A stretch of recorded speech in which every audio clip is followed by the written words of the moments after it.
The world of geopolitics is complex. It encapsulates foreign policy, defense, trade, and culture. These can have ripples that can be felt all around the planet. With that, we welcome you to The Global Detail, a podcast where we go beyond borders and behind the headlines to stories that impact the world.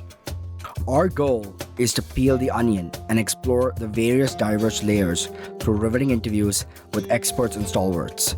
I'm Askhobh Giridharadas. And co-piloting this journey, I'm Brendan Duke. Let's get into it.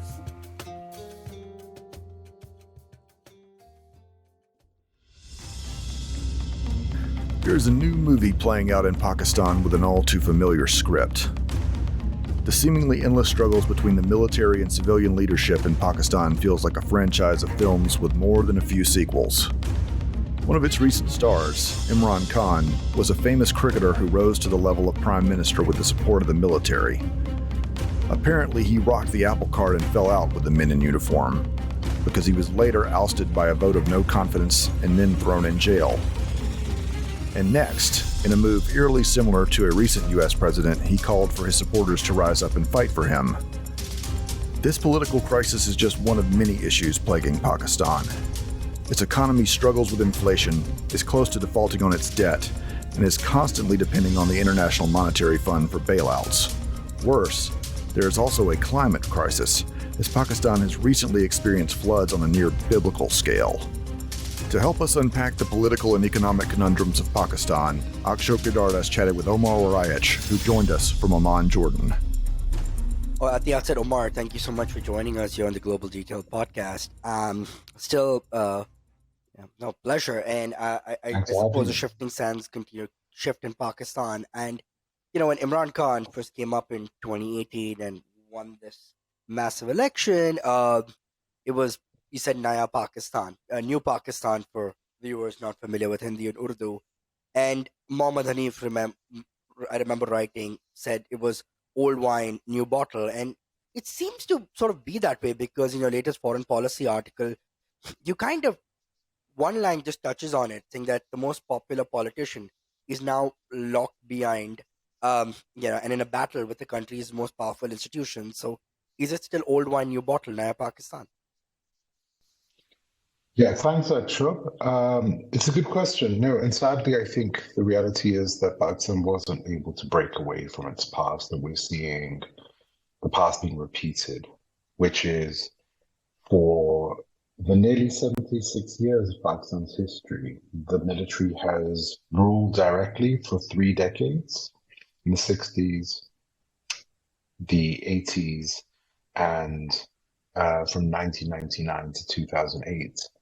And for other periods, you've had very weak, attenuated forms of civilian democratic rule, where the military still held veto power and exercised its prerogatives when it came to the economy, national security, foreign policy.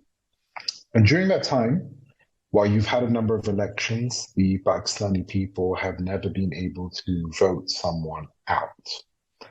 That decision, that power, has generally rested with the generals, or in some cases with judges. And this has been the fate of Imran Khan as well. In his case, however, he was ousted in a parliamentary vote of no confidence last April to 2022. But he blamed the military for his ouster. And ever since then, he's been locked in a confrontation with them. It's really, really ironic as well, because Imran Khan's period in power was unusual. It was not like other civilian governments. It was something that many Pakistanis have called a hybrid regime, where the military and the civilians shared power together. Decisions were made at military headquarters and signed off in the Prime Minister's office. There was a huge amount of repression against the opposition during this period, and the freedoms that Pakistan had enjoyed up to this point, the democratic gains it had made between 2008 and from the fall of General Musharraf to the 2018 elections, was slowly eroded away. The military very openly played a political role alongside Imran Khan's party. But over the last year, it has not only just turned on Imran Khan, but it's used that same apparatus to target his party and himself. You mentioned this hybrid regime because we've seen traditional coups, right, from Ayub to Yahya Khan to Zia Musharraf.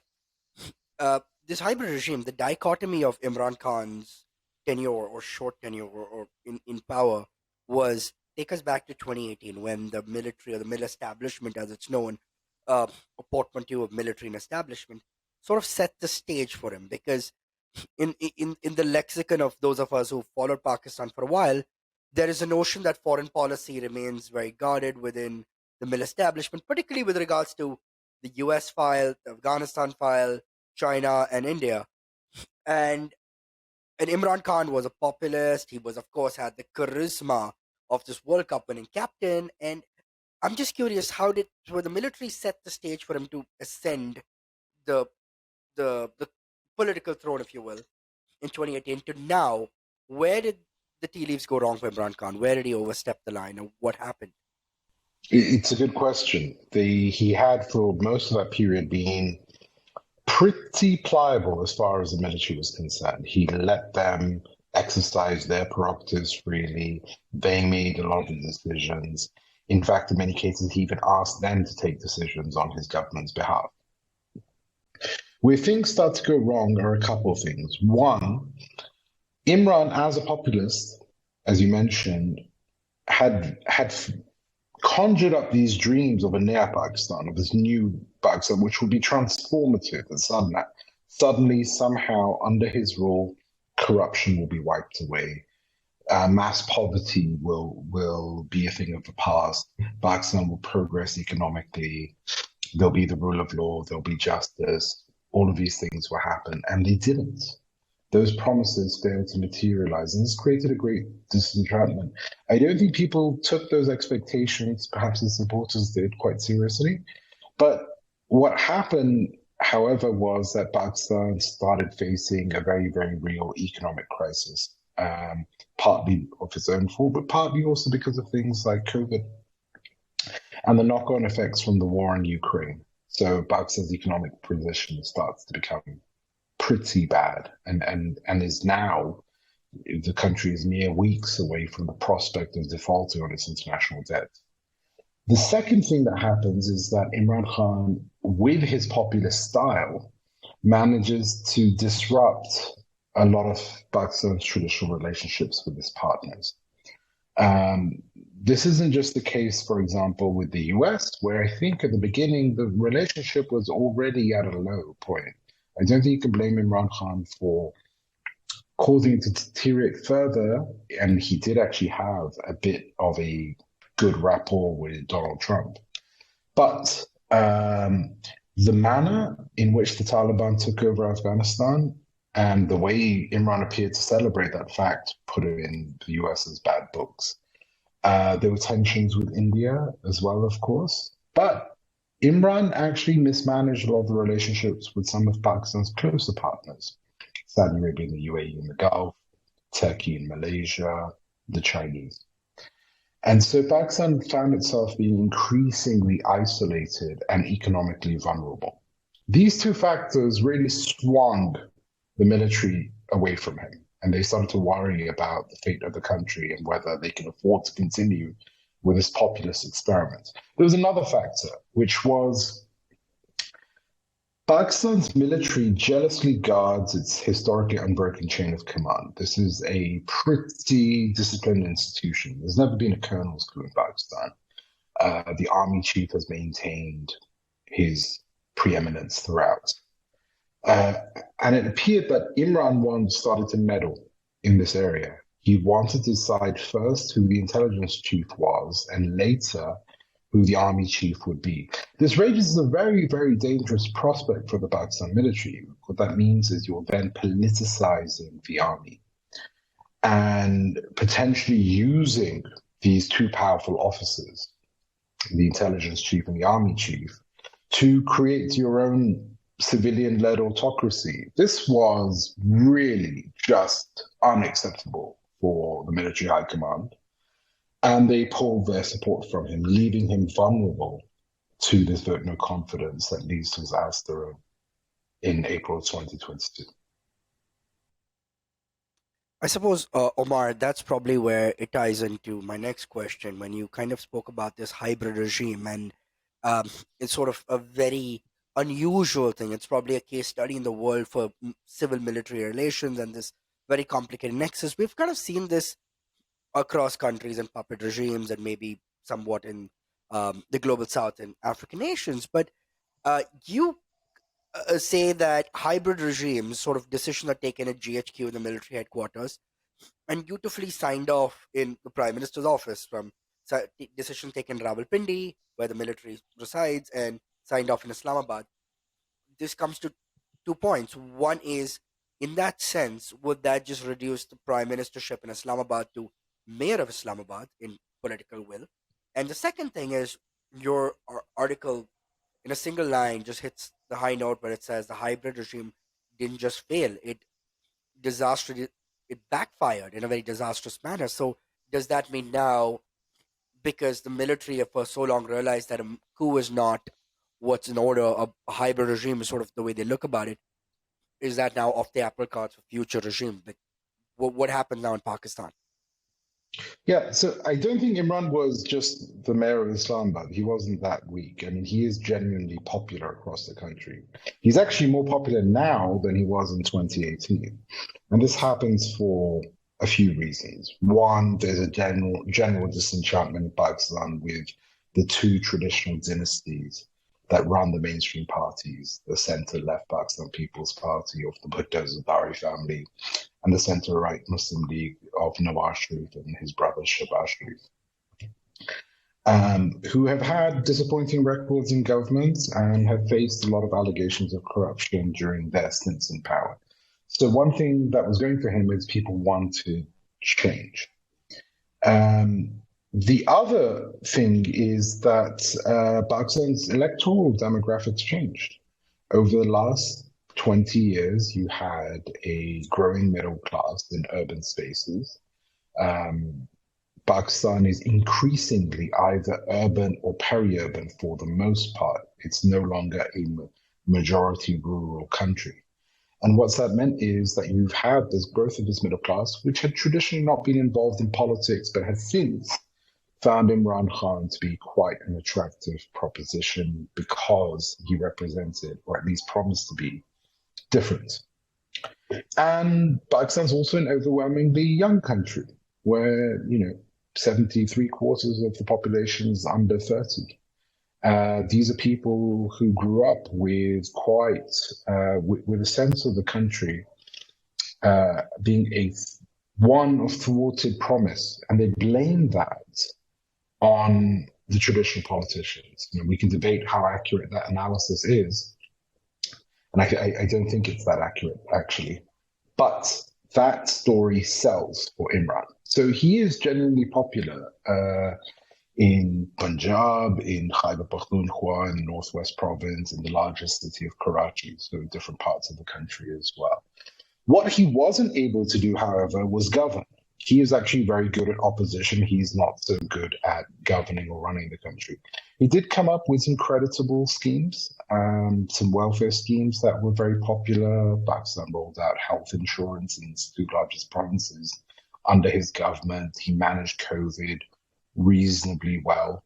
But on other fronts, like I said, the Naya Pakistan, the king that didn't materialize. Now, the hybrid experiment was conceived as an attempt to break civilian unity in the country.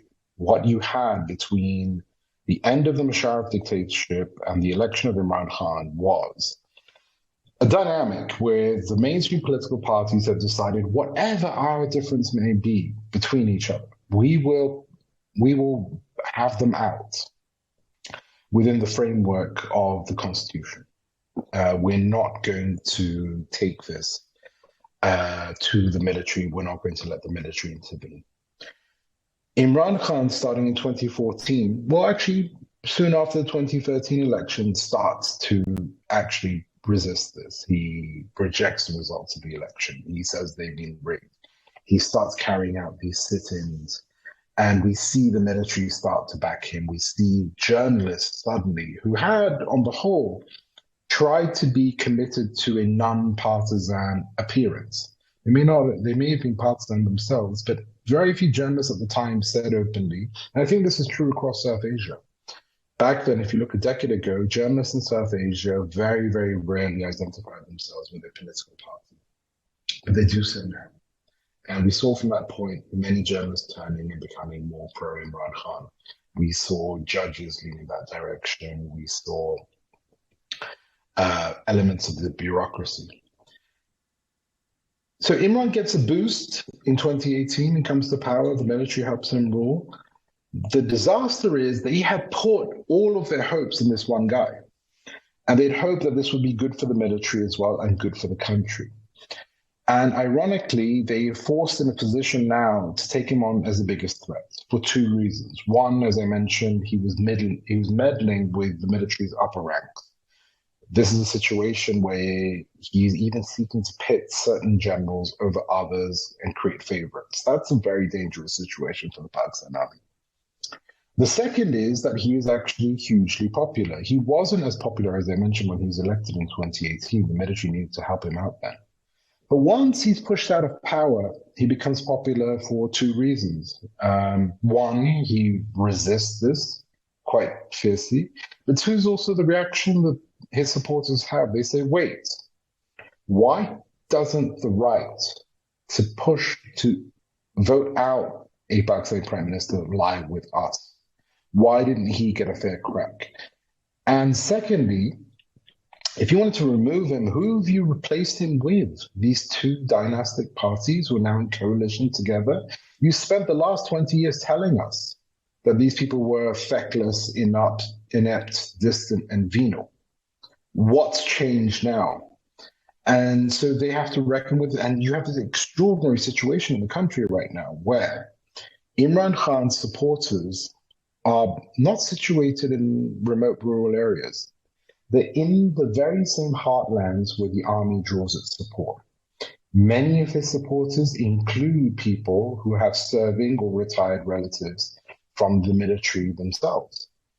And they are found in the largest cities and in the main towns. So this has created a real crisis, and it forces the military to, on the one hand, resort to extreme repression that we're seeing, the arbitrary detention of thousands of people, the torture of some people, the humiliation, breaking his party apart, taking politicians away, putting 150 cases against him, including sedition, murder, blasphemy, land grabbing, terrorism.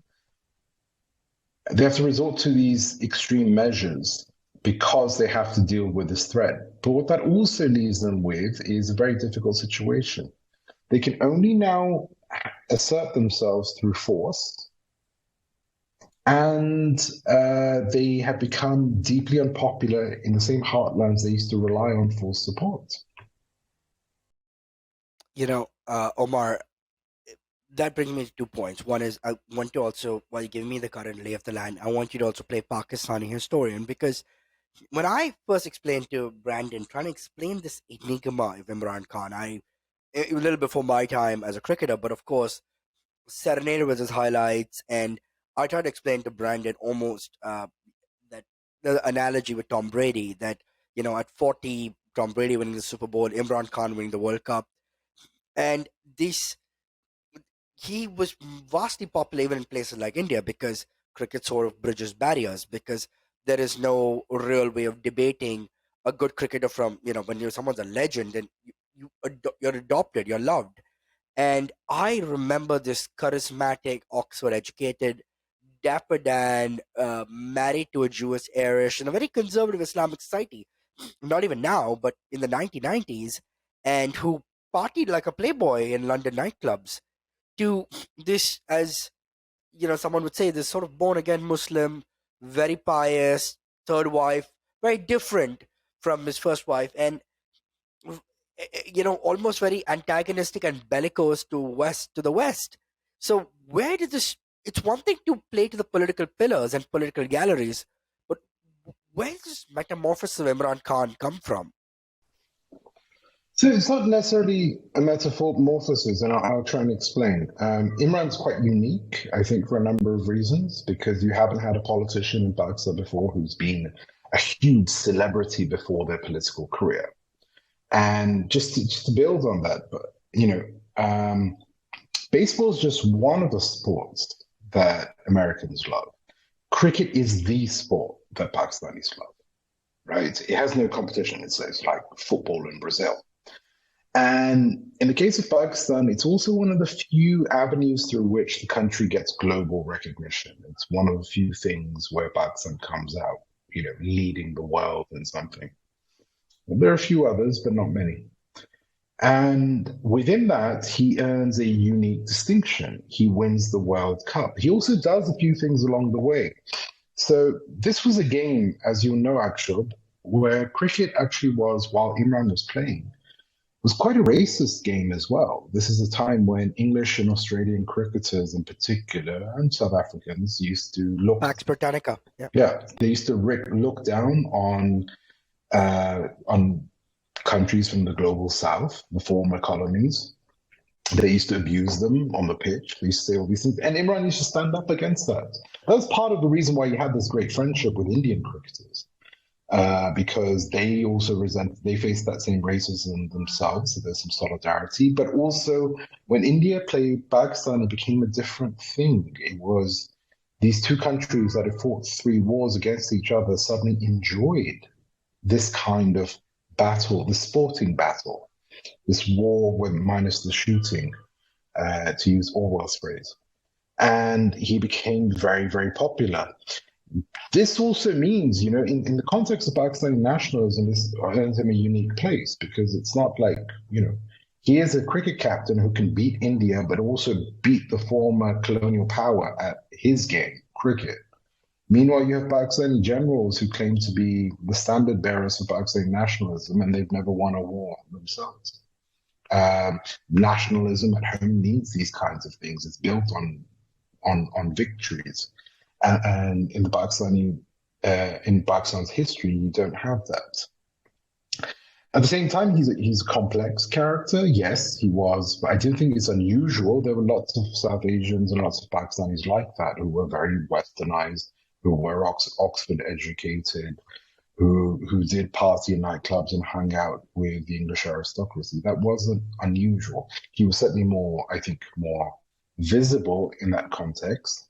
And at the same time, becoming a bit more conservative, becoming a bit more religious in his later life was also not necessarily that unusual. You see that with other politicians as well. They become people who've had their lives in the West, and they come to the great fraught uncertainty of South Asian politics, suddenly become a bit more observant, a bit more...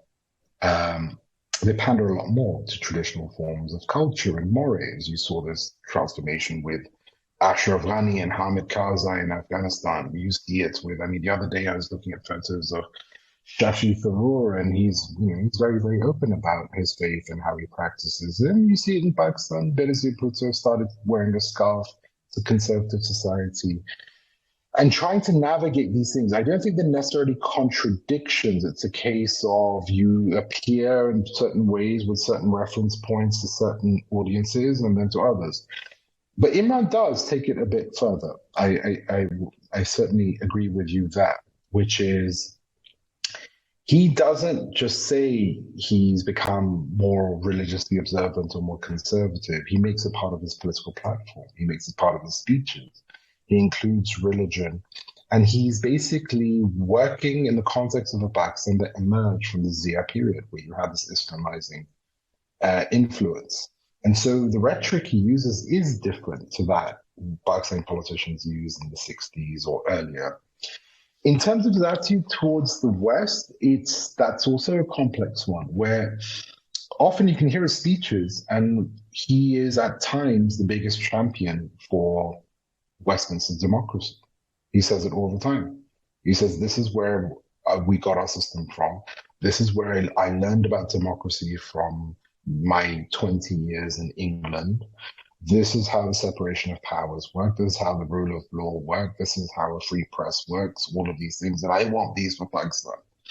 At the same time, he did bristle against the US's presence in Afghanistan and its use of drones in Pakistani territory, where he is then evoking what is more of a, some would say, kind of more of a colonial, a post-colonial mindset, where the resentments of the past, and he would always bring these up. And I think you see this in different parts of South Asia as well.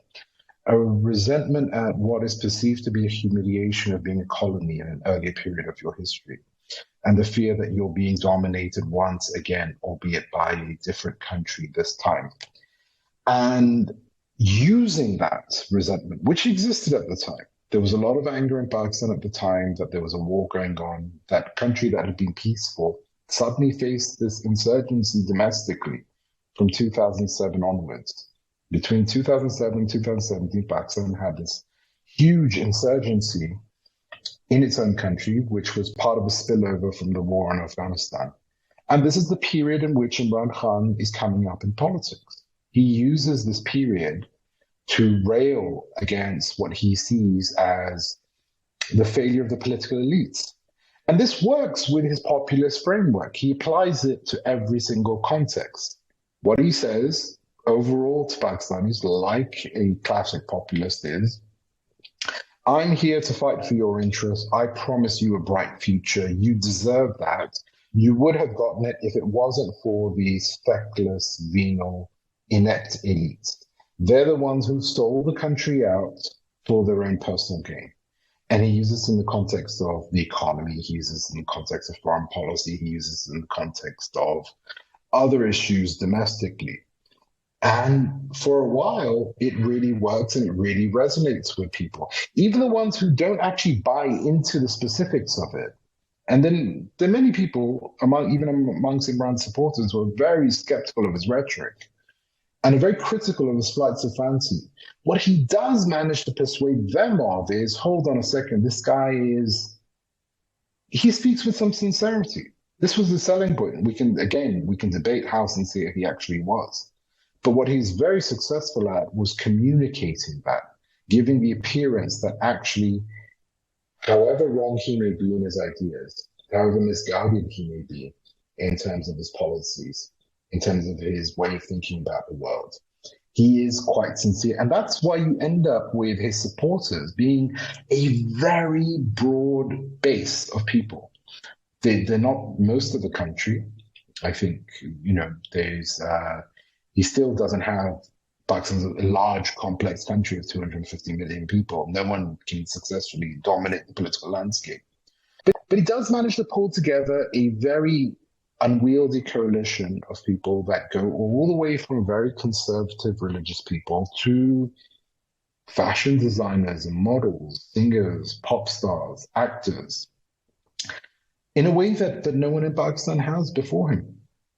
I mean, unprecedented, no doubt. And I before I get into the details of the political elite that he was fighting, the foreign policy aspect of Imran Khan is very befuddling for a lot of people, because you're someone who had his intellectual moorings in the West, right? Even his cricketing skills, you could say, apart from Pakistan, was a lot in county cricket in the UK, Oxford educated, and his cultural, at least Western cultural elitism was from the West, and yet there was a lot of that umbrage that came towards the United States. I mean, even during the time in Afghanistan as the U.S. war on terror, no doubt there's a lot of things that went wrong with the U.S. war on terror, from drone strikes, both under the Bush administration and the Obama administration. But Imran Khan got codified with the name Taliban Khan. He seemed to have a soft spot for the Taliban, that even long before his political ascendancy, for a lot of people, say, in an adversary like India, who adored Imran Khan, the cricketer, the charisma, even people who didn't know anything about cricket, adored this charismatic person, because love him or hate him, he exuded charisma. And yet there was a soft spot for people who were hardline from a Sharia school of thought in Taliban. And transporting 20 years later, when the United States had a very shoddy job evacuating from Afghanistan, that left many Afghans feckless and helpless, and spent 20 years of a war to defeat the Taliban, to give it back to Taliban. Imran Khan made a statement of something along the lines of freed from the shackles of slavery, alluding Right. to Right. Taliban came back. So Yeah. what is this complication of Imran Khan? So he has a very, very naive view about these things. And it's almost like a nativism, which is he is now his own heritage is Pashtun, although that's his family hasn't lived in the tribal areas for maybe a couple of centuries. His family actually comes from Jalandhar, which is now in Indian Punjab. And they were a mix of middle class professionals, members of the military, landowners, and so on. You know, pretty upper middle class background. But for him, the kind of perception that he has of this is he romanticizes the people of the tribal areas as a whole. And he doesn't actually make a distinction between the people of tribal areas and the ones who then pick up guns and fight the Taliban. And you can trace this back to the history of tribal resistance to the British, where the people in Waziristan, on a number of occasions, the stories of the Fakir of Ippi, Mullah Pawinda, these figures, who picked up their guns and defeated the British, either in the tribal areas or in what is now Afghanistan as well. And I think this really sinks with him. And this is part of his identity as being someone who's proud and wants a proud sovereign country, being a nationalist as well, and being religious. So in his naive analysis, he sees the Taliban as people who were subjected to first the war against the Soviets, and they were armed and funded to pick up their guns and fight them. And then they turned into jihadis. And then later they were fighting against another occupation in the same way. And in Imran's mind, it's like, wait, hold on, these same types of people, they're not the same people. The same types of people. You were fine with them picking up the guns and fighting the Soviets in the name of Islam, and now they're doing the same things with the US. What's the difference here? And so what he doesn't do is see them as a threat, as people who want to set up at the barrel of a gun a very cruel, misogynistic, intolerant system of governance in Afghanistan, but also in parts of Pakistan along the border as well. And he naively believes this is all merely because there is a US presence. And he used to say and claim that once the US goes from Afghanistan, these people will too, this problem will go away by itself. We're seeing that's obviously not the case. If anything, somehow the 20 years of fighting have created a bit of a more dangerous situation, certainly in Afghanistan, but also we're feeling its effects on the border with Pakistan as well. But what I'd attribute it to is a few of those things. One is the romanticization that he had of the tribes of the past who resist the British rule, the romanticization of the Mujahideen fighting the Soviets, and a general kind of anti-imperial or anti-colonial attitude that he had about people fighting against the Western domination of their own countries. And we see this in different parts of the world with different leaders, particularly, I think, in the period that he was growing up and he was influenced by. A time in the world where there were lots of these anti-colonial leaders in the third world, and I think he drew a lot of inspiration from them. Omar, also some of the opposition now, or the party in power. Let's play Pakistani historian here for a minute, right? In some ways, Pakistan politically, since the days of, as you say in Pakistan, Quaid-e-Azam Muhammad Ali Jinnah's early demise, it's never had political stability. Liaquat Ali Khan and Ayub Khan and Yahya Khan, and perhaps with Zulfikar Ali Bhutto, again, long before Imran Khan, the charismatic figure, he himself started a sort of pan-Islamization and, Friday being the national holiday and banning alcohol and Ahmadis. And then Zia took it to another level.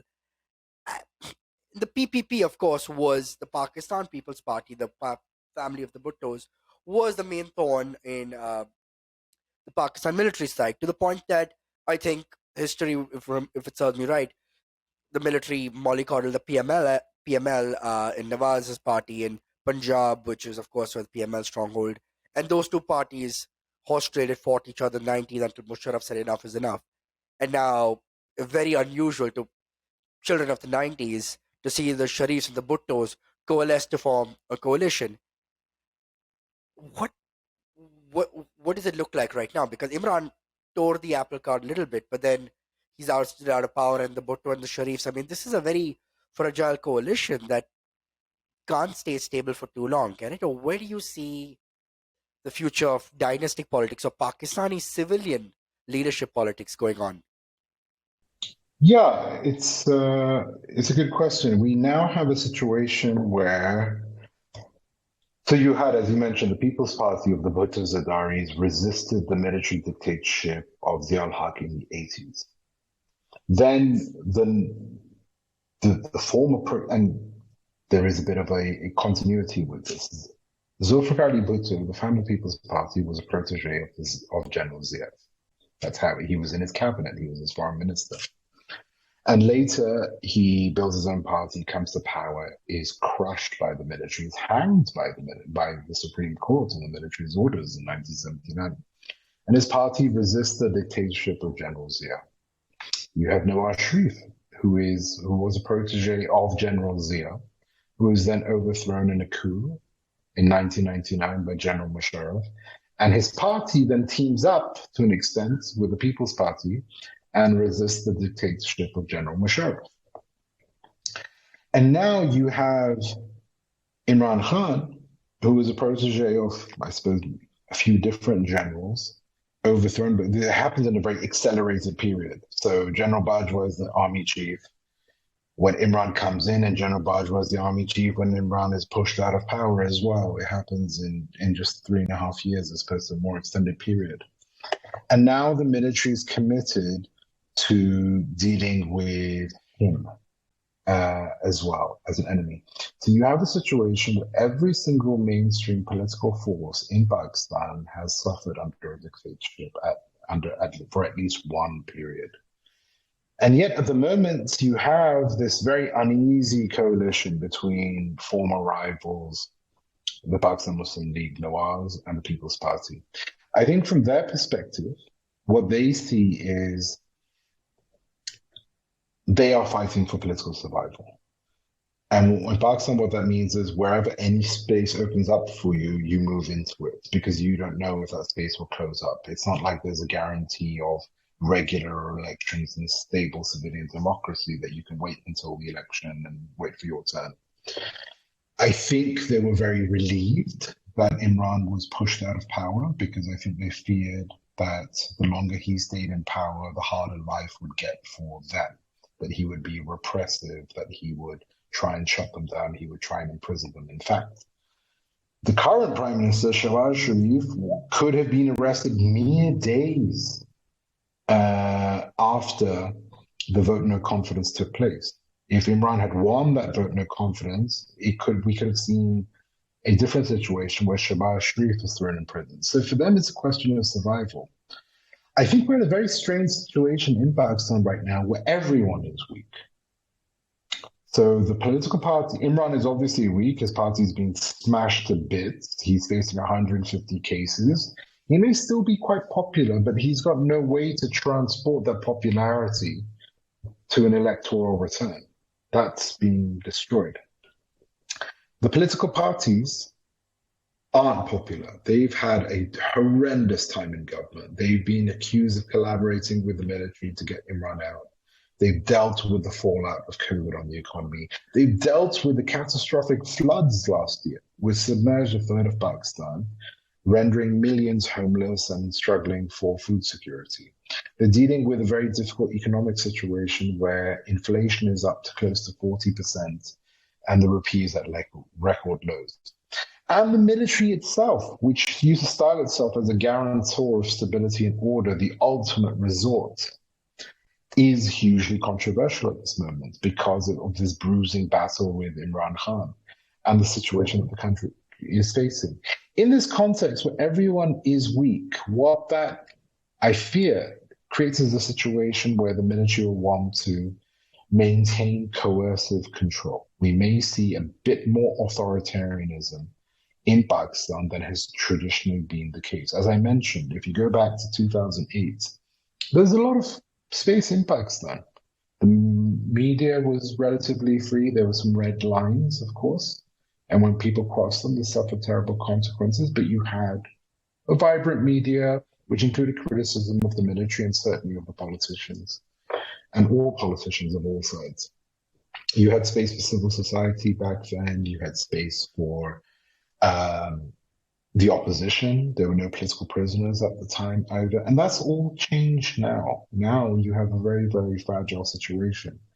And until the big question will be, will we have elections this year? And will those elections actually be perceived as legitimate? Will people accept them? This is a big question. One, the question is, will we have elections that will deal with the question of whether the military wants to grab power for itself, which I think is unlikely but not impossible, or install a caretaker government in its place to kind of run things until the country returns to some sort of stability. So the question of elections is, I think, likely but not certain. So if we do cross elections, that means some form of democracy is still intact in Pakistan, however weak. At the same time, if you do have those elections, there'll be huge questions asked about the result, because it may be that you've had this election only because Imran and his party have been smashed to bits. What's happening with them is they are being accused of these very, very violent attacks that took place on May 9th, following his arrest, that involved the storming of the military's headquarters in Rawalpindi and the ransacking and torturing of a senior army commander's house in Lahore. But that was a few people, that wasn't all of his party. So instead of just punishing the offenders, the rioters, the people, the vandals, the arsonists, the establishment has used this as a pretext to crack down on the entire party. Altogether, you have 9,000 people who were arrested, arbitrarily detained. You had senior members of the party who were charged and arrested and held and tortured and forced to confess and leave his party and even swear to leave politics altogether in some cases. So can you have an election? I think it's certain that Imran Khan won't return to power anytime soon. The question is, whatever dispensation. Two questions. One, will elections happen? And two, whatever dispensation emerges from that, how stable will that be? I'm not so sure it could be that stable given the circumstances. Well, you answered the elections questions right up, but let me just speak about this right now. You mentioned about the political crisis, but it's also an economic crisis. I mean, Pakistan has been one of the highest among the IMF's genuine borrowers, along with countries like Argentina and Greece that have been suffering. It's a fiscal crisis, inflation. There's a lack of foreign direct investments coming in. And as you touched on, the biblical-like floods that happened last year, because one thing that South Asia, all of South Asia, more than a nuclear threat, has to worry about is the climate security aspect. And our previous guest touched on redefining security, looking at climate security. Looking at all of this right now, the political crisis, the economic morass, is there much to be sanguine in Pakistan right now? Because an international observer will look at Pakistan and, again, same old, same wine, new bottle, or same bottle in this case right now, and be like, there's so much to unpack here. Where does one start? So what is there to be sanguine about right now if you were to look at Pakistan? No, I'm not sure there's much to be sanguine about. The country's facing many, many great challenges. It's generally facing an economic challenge, a political challenge, a climate challenge, as you're saying. So the tough task will be for any government to first avoid and some of those problems, actually, you can blame on the government, but some you can't. Who do you blame for climate change?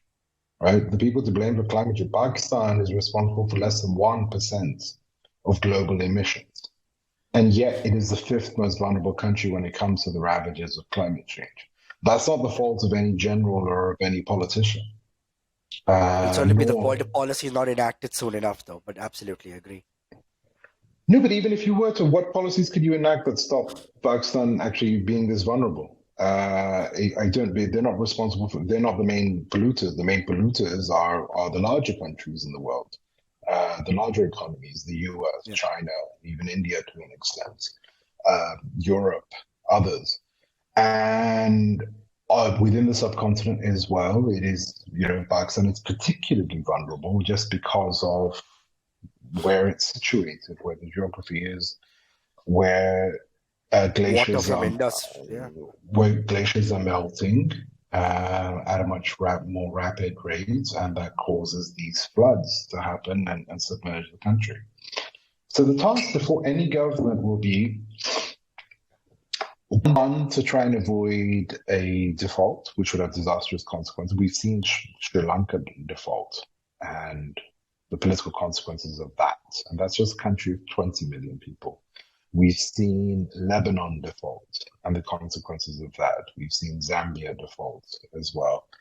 There are a whole number of countries that are kind of just on the edge because there is a global debt crisis right now. The international system, when it comes to managing international debt, is currently unsustainable. It places a huge burden on these countries. And so when you get an exogenous shock like the war in Ukraine, it can send some of these countries over the edge.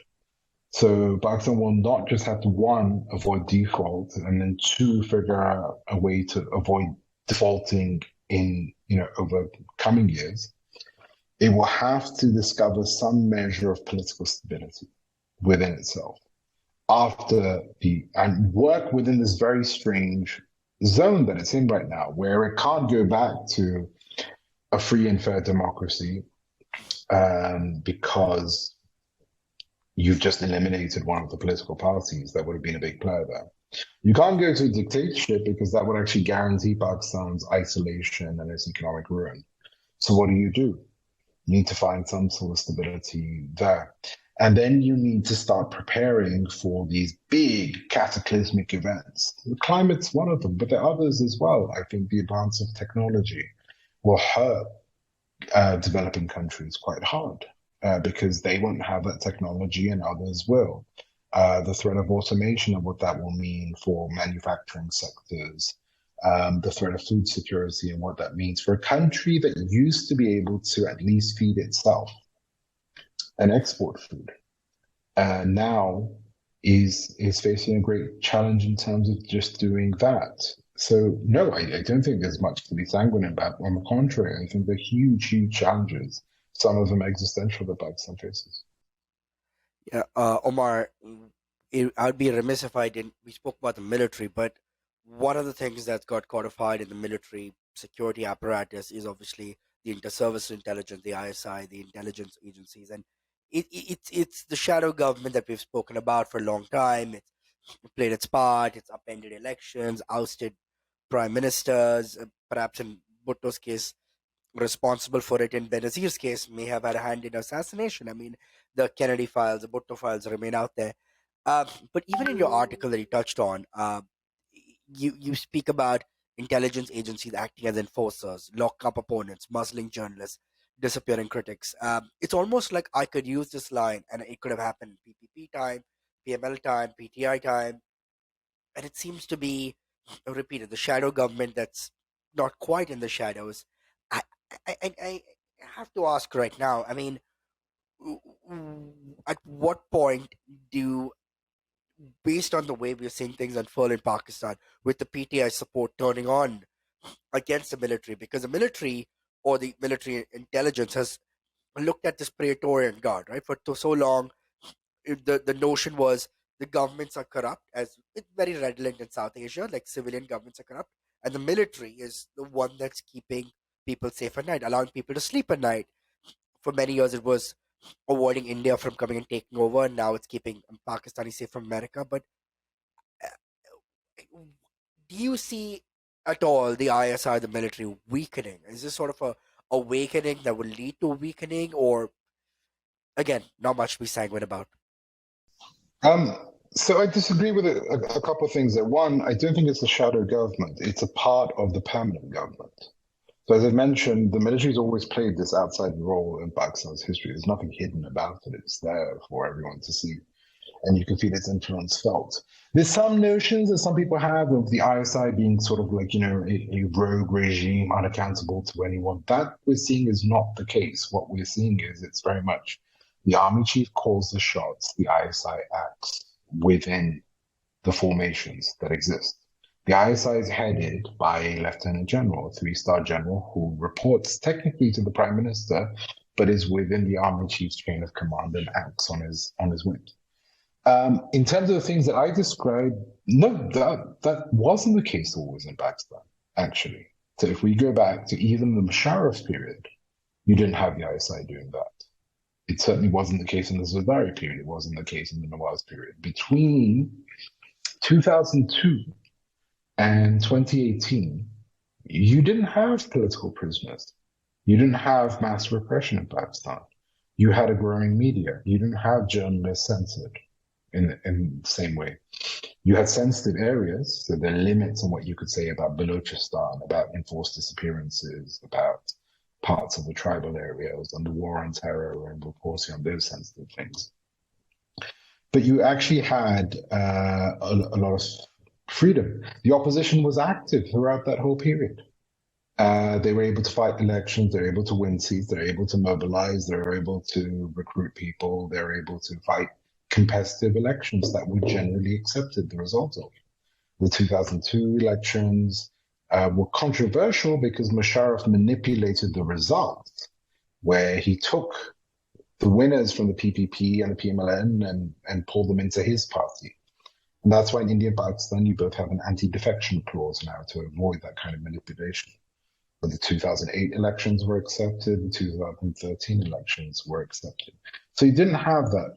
What's the role of the intelligence agencies now? Well, they're playing a big role in the repression, certainly. They're the ones who are, carrying it out along with other arms of the security state. But there's huge criticism of their role right now, and people realize it. And so this is why I mentioned also in that piece that while they can rule they can't act by consent. This is not a security state that people are persuaded is looking after their interests, and that's why they're resorting to particular things. At certain moments in countries' histories, different countries, happens in the West as well, where people fear for their own national security, they allow the security states to take certain measures which they wouldn't in normal circumstances.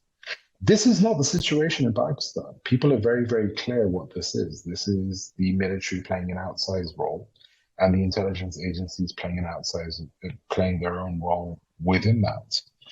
So, no, I don't think they're particularly popular, but they will, I think, continue to make their influence felt for as long as the situation isn't under their control. And I feel we won't see that until there is an election and a new dispensation and some sort of break. One thing that's been useful about elections in Pakistan's history is it's allowed people to kind of move on to the next thing each time. So let's see if that happens with these elections. People don't always see them as free and fair, but they do see them as the new reality you have to contend with, the new set of rules, the new landscape against which you have to work. Omar, on a final note, speaking of moving on, one of the things that you mentioned in your article was Pakistan desperately needs a reset. You speak about the vendetta against Khan that the military is pursuing that will, perhaps taint this edifice that it stands on. But I think perhaps the most profound and prophetic part that I picked up was the only way forward is for the Pakistan generals to relinquish their hold on the country and let a democratic process run its course. And you said that the generals may not realize it now, but a permanent withdrawal from politics may be in the best interest. But for 75 years, this has been the same story. But it hasn't, actually. That's what I'm trying to explain. It hasn't. It's varied at different times. So, for example, you've gone from periods of total direct control like you had in the Zia dictatorship or the Ayyub dictatorship, to periods of democracy and civilian rule. So during Zulfikar Ali Bhutto's period, what you had a new constitution. That was a rights-bearing document that enumerated many of the fundamental rights that you find in the Indian Constitution, that you find in other constitutions, you find in the Universal Declaration of Human Rights. You didn't have those things before. You didn't have, and that constitution still exists to this day, even though it's been suspended at various times by military dictators and then others. After the Zia period, you had a decade of democracy. It was clumsy. It was marred by allegations of corruption. No government lasted more than 3 years during that period, and it ended in a dictatorship. But you've had, since 2008 up to now, continuous elections without the military ruling directly. You've had this very strange situation under Imran, where the military came in and had a hybrid regime that was in operation, which still, I think, is the case now. I think even the current government, you have to call a hybrid regime because of the military's dominance. But you had, for 10 years, between 2008 and 2018, a pretty, relatively speaking, for Pakistan's case, a fledgling democracy that was in transition, where you had greater civil liberties available, you had a more functioning parliament, media, press, opposition, and civilian institutions. The judiciary played a big role at that time. It's been criticized for many things, but it was certainly assertive on its own and acting independently. The difficulty will be to see if Pakistan can get back to that. So it's varied a lot over the course of its 76 years. Can you get back to that period? Now, I'm, let's say, cautiously pessimistic when it comes to this thing, because we've seen democracy actually erode throughout the region and across larger parts of the wider world. If you go back to 2013 in South Asia, you could have said at that time that almost every country was a democracy of some form. You had competitive elections, you had transitions that happened, you had civil wars that had come to an end in Nepal and Sri Lanka, you had elections in Afghanistan, you had a dictatorship that ended in Pakistan and moves on to elections there, you had elections that year in Bangladesh as well. You don't have that anymore. What you have is a period of kind of, fears of one-party states or one-person states in some cases, a real rollback in the democratic gains of the last decade in almost every single country, actually, in every single country. I don't think any of the countries have progressed further along democratic route. And that's not limited to South Asia. We're seeing that in different parts of the world, although we're seeing some bright spots as well. We're seeing autocracies being toppled in some places, but then we're seeing consolidation in others. Bolsonaro got voted out in Brazil, but Erdogan is now, he's crossed the 20-year mark in Turkey. You've had a very impressive result in Thailand, but now you have a military dictatorship back in Myanmar. So I think this is a challenge that the whole world is facing, and Pakistan's one small story in all of that. Let's see where this goes, but it's certainly not the same story. I think there's different versions of a different story. This complicated vortex that where some things remain constant, that is the military has relatively in various parts remained dominant, that it changes Pakistani landscape, where a most popular politician is ousted and is spending time political wilderness. Remains to be seen how long.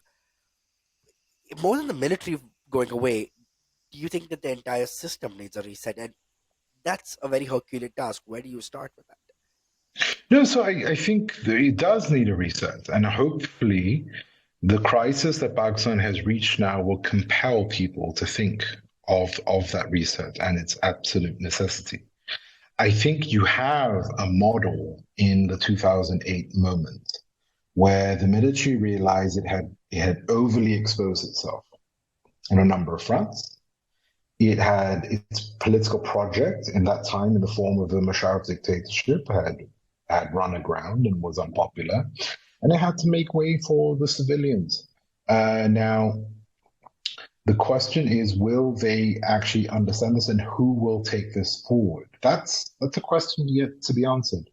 But I think everyone, but that also means, for example, that Pakistan also needs a political system that isn't rigged to crisis, that has a certain predictability, that allows elections to come and go, that allows for civilian institutions to take up the space that the military sometimes occupies, that allows institutions to be independent and impersonal and mutually accountable. That's a much longer term project. And it's one I think a lot of countries need. We're seeing independent institutions withering across the region and across the world as well. I think it's a real challenge for everyone. I fear that just given the trends that exist, that some forces are actually favoring more autocratic modes of government just because they feel that gives them a bit more control over the situation, a bit more predictability about where they stand, a bit more constancy. But I think if there's one thing that Pakistan's history does tell us is the people have always pushed back against military rule. It's taken them a time sometimes, but every single time, military rule's never been popular and never been seen as a success. What they haven't come up with is a civilian solution. That'll be all for this episode. If you like what you're hearing, tell a friend, or two, or three. And if you think we've earned it, give us a good rating and review wherever you get your podcasts. So, until we meet again on The Global Detail, look after yourselves. This podcast has been a production of Karkata Media in association with Perspicacity Media LLC. All guest views are their own. If you have any questions, thoughts, or concerns, email us at globaldetailpodcast@gmail.com, or you can contact us on Facebook and Twitter at Global Detail Pod. This recording, or any portion thereof, may not be reproduced or used in any manner whatsoever without the express written permission of the publisher, except for the use of brief quotations in a review. Copyright 2023 by Karkata Media LLC. All rights reserved.